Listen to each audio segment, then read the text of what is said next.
Live. We are live. Okay. All right. We are live once again on a beautiful Saturday afternoon. Brothers and sisters, this is your man right here, the one and only, that beautiful Rhode Island Red Rooster. We back at it again.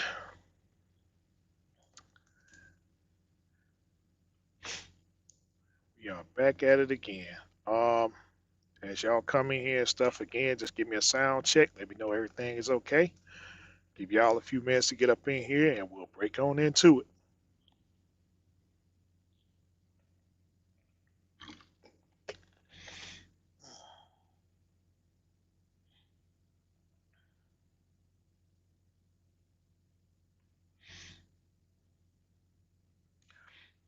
Change and see line all messages visible. Okay. Can you tell us being being a YouTube trucker? Huh. You mean what how I got started? How I got started?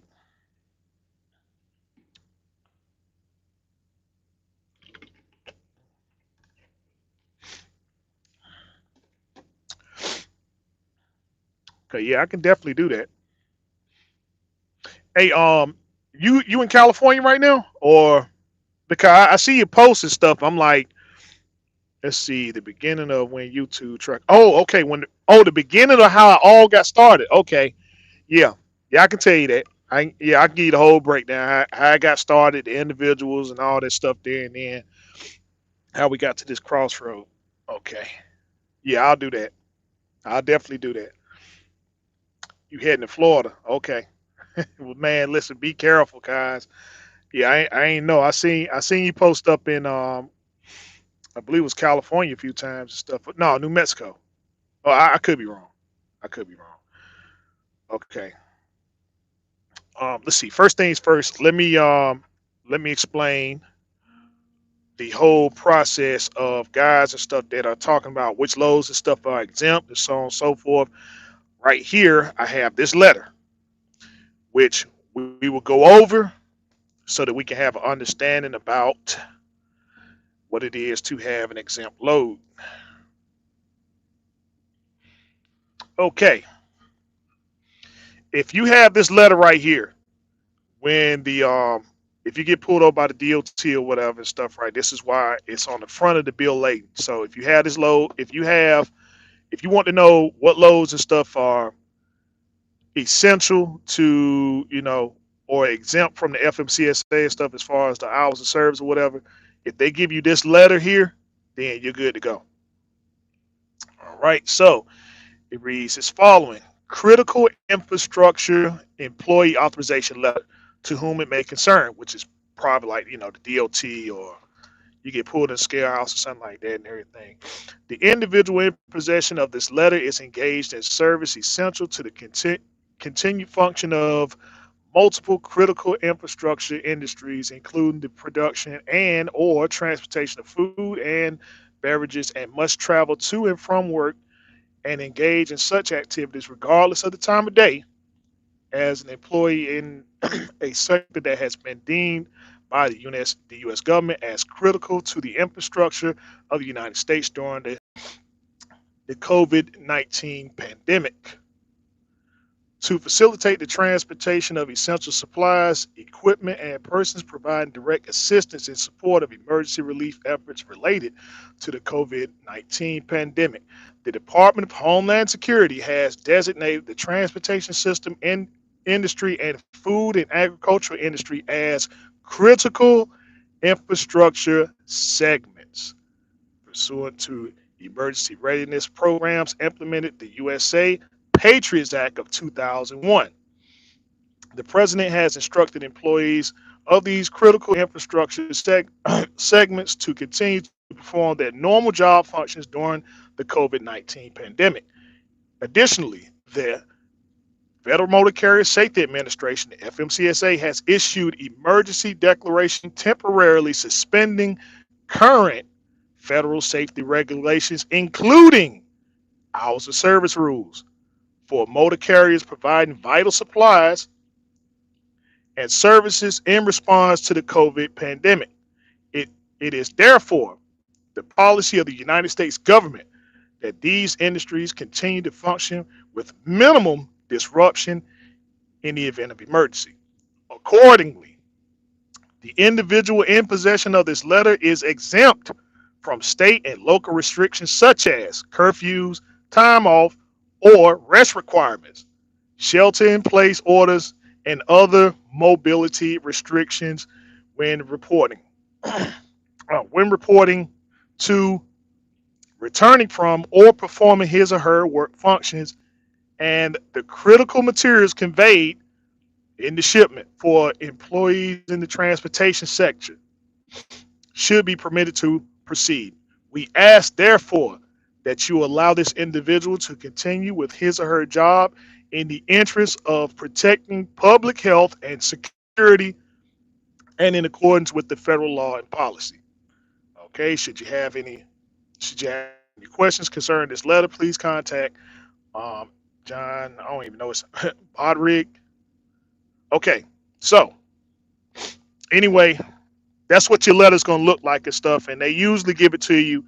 They usually give it to you in with your BOL. So as long as you have that letter, right, then as long as you have that letter, then that's what qualifies as, you know, um, loads that are, excuse me, loads that qualify under the the coronavirus relief effort. So as long as you have that letter right there and stuff in your possession, then you are um, you fall under the guidelines and stuff which the FMCSA has suspended, including the hours of service, so that means that you can proceed with the load and stuff like that, get from point A to point B, with minimum requirements or whatever, you just handle it along with your along with your e-log, and just hitting your e-log and stuff if you drove over your time, if you have to, you know. Now they are going to be documenting stuff like the rest breaks and stuff like that. They may even test you to see if you are, they may give you the fatigue test and stuff. So you got to make sure that certain things and stuff are uh, not within sight or something, like your trash can, for instance, your bed. Make sure that your bed is made, because those things there stuff can qualify as you being fatigued, and it could shut you down. So just to keep that in mind and stuff like that for those and stuff that are wondering what the letter looks like and stuff like that, or if you haven't even received that letter, you know, there it is right there and stuff. So I told you I'm good, just like I told you guys and stuff. Like I told you guys Sunday, is that if you're wondering when this trucking recession and stuff is over with, it was over. It was over Monday morning at 6 o'clock. Okay, so as a request to my man Sunflower, I'll tell you how the whole YouTube trucking thing got started. Okay, how the whole thing got started. Um, there were a group of guys, right? There were a group of guys and stuff that was on YouTube that was doing videos, and this group was called YTA, not to get confused with YTTA. These guys were called YouTube truckers, YTT, excuse me. That's what they were called, YTT. Dang on it, why this thing don't want to? Kurt don't want to sit up right and stuff. So, all right. Anyway, so the guy name was Tex Mx, right? He was pretty much the guy that put the platform and stuff together. And so it was Tex Mx, a guy named Trucker Two Time, Eskimo Sean, Trucker Steve, um, Trucker Steve, and it was one more, Truck and Rooster. This guy named Truck and Rooster.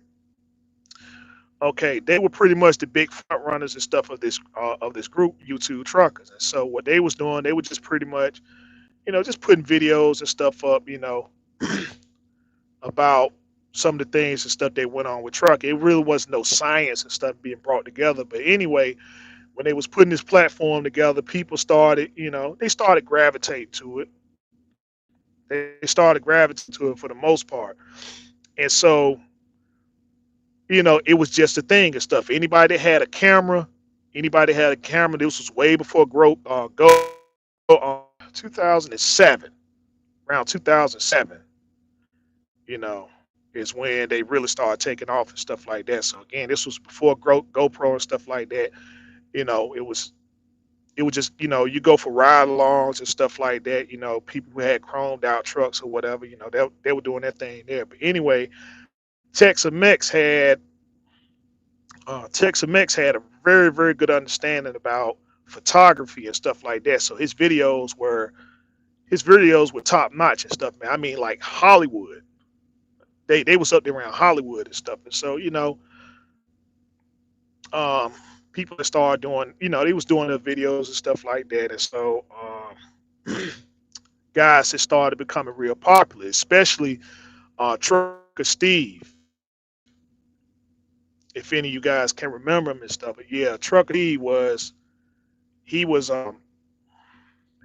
doing his thing and stuff for the most part and stuff. But, a lot of the videos that they were posting was very, I don't know, questionable, if you want to call it that and stuff. But you didn't learn anything from it. It's just, oh wow, just a bunch of truck drivers getting together, cutting the food, stuff like that. So, um, we fast forward to about 2009, and the guy who pretty much changed the whole platform of how YouTube trucking is what it is today is by a guy by the name of Big Cat Trucker. This guy named Big Cat Trucker. He was at Swift, and so he started by just doing vlogs and stuff about you know him entering the industry and stuff when he was in school and stuff, and then he would do loads and stuff like that. And he was the first vlogger. He was the first vlogger on an entertainment tip, because it was another guy out of Canada that was doing that. He's still doing it right now today. I forgot his name though, but it was a guy out of Canada that was but he wasn't as popular as Big Cat and stuff. And so Big Cat was at Swift, and so he was doing his thing over there and stuff, and then the people liked it. And so what they decided to do with Big Cat was they said, man, listen, we'll stand behind your brand and stuff like that, because the videos that you posting is getting a lot of people looking into the company to say, hey, man, listen, I want to drive for Swift. You know, I want to drive for Swift. And so they gave him a truck. They put the wrap on it and stuff like that, chromed it out, made the truck look real good and stuff. And then they gave him a dedicated route where I think he was doing just trade shows, and then he would drive from Texas to, I don't even think he left the state, to be honest with you, but that was his thing there and stuff. He had his truck wrapped up and all that stuff down there. He was the first person to ever do that. Follow me on Twitter. No, follow me on YouTube. That was the only thing, I think, YouTube and Facebook. Yeah, it was YouTube and Facebook. That was on the social media things out and stuff. So he was doing his thing there, and he got real popular with doing that and stuff. But the thing why he got popular was because he had an understanding of entertainment, because he's also a gospel singer. Him and his wife, they're a gospel singer. And so um he understood marketing. He understood marketing and stuff, how to put his brand out there and stuff like that.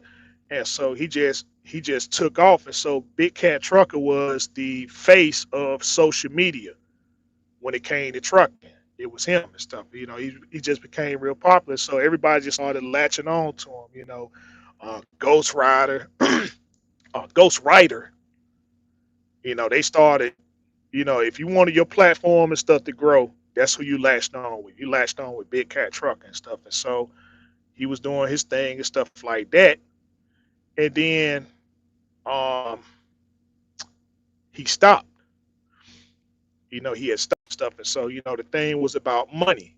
He needed he needed some more money for his brand, and Swift just wasn't paying him. So he said, "Man, you know what? Hey, screw it, I'm out."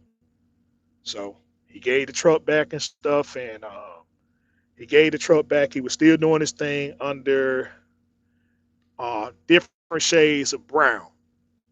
Yeah, he was doing his thing under different shades of brown and stuff. And so he was a security officer for a little while, and then um, he went to another trucking company called Royal, which is right, over there in the area where he lives at. So when he went there, with his connections with the entertainment business and stuff like that, he started getting on TV.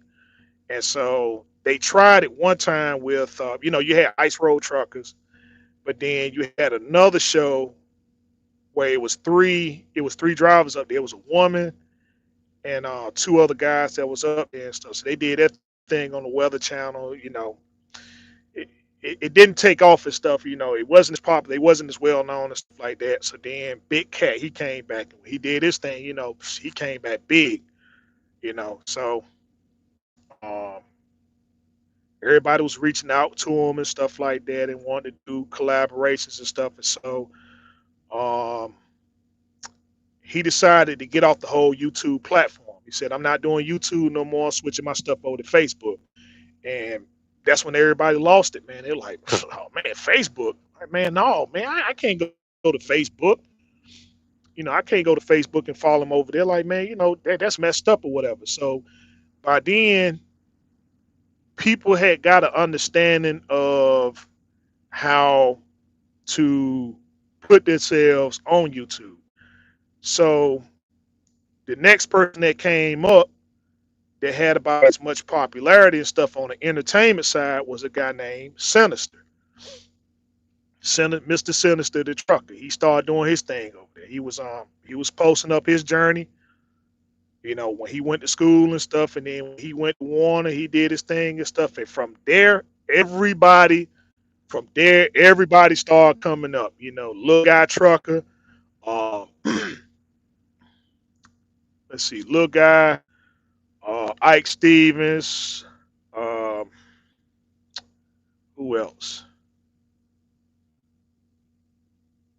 It was a couple other guys and stuff around 2012 and stuff. That's when it started getting a little bit more popular. No, it's around 2013. That's when the whole people understood what YouTube thing was and stuff, and so they started doing their journeys or whatever. But again, Mr. Sinister the trucker was the most popular guy out here, and so he started a group called um, started a group called Team RG.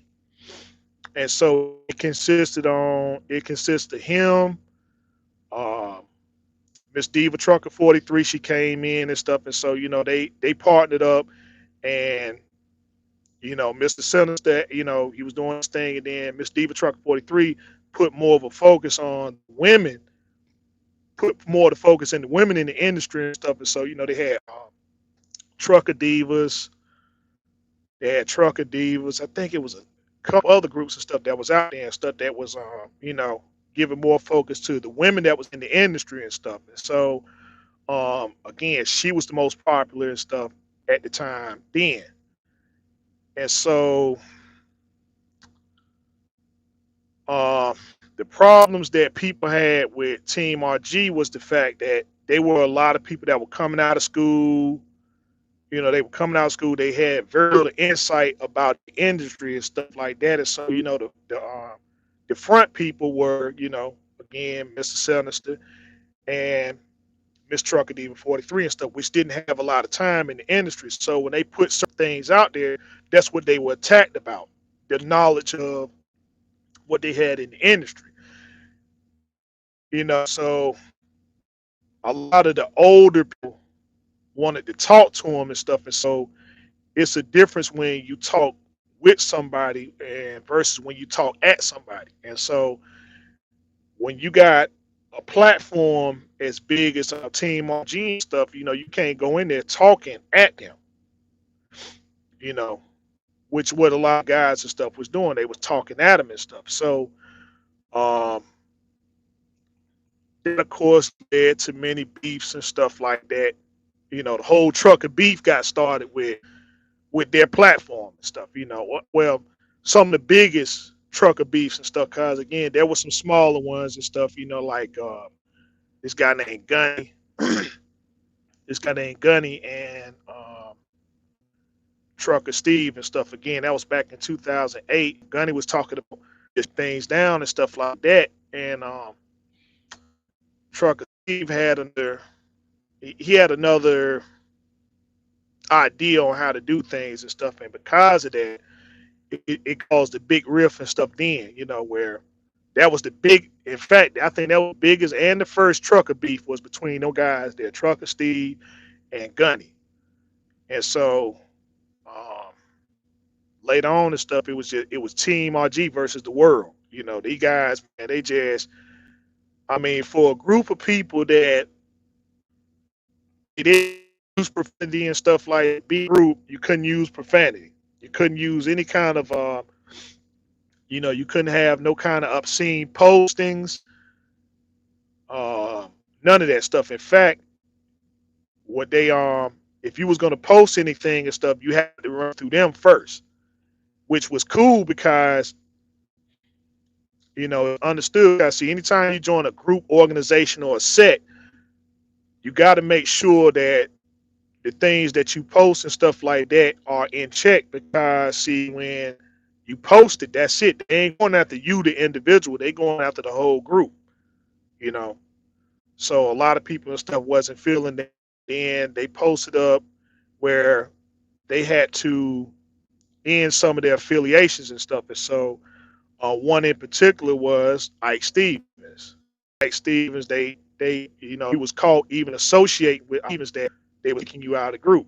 So, um, Mr. Sinister, he was blamed for some drivers and stuff getting terminated and stuff over there at nights. He's doing his thing at nights, and he was on the refrigerator side of nights. He was on the refrigerator side of nights and stuff. It was this guy named Thor and stuff because he had very questionable postings like that. So the people caught on what it was, they took in the human resources and stuff and they terminated him and stuff. And so, they solely blamed that on Sinister when the reality is that